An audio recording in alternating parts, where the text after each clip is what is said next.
अरे लमहराया जूरी पसरी हाय बबुआ हो। लमहर कुल परिवार है।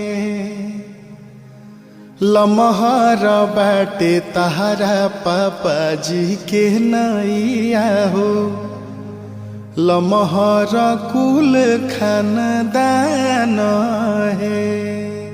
अरे लमहराया जूरी पसरी हाय बबुआ हो।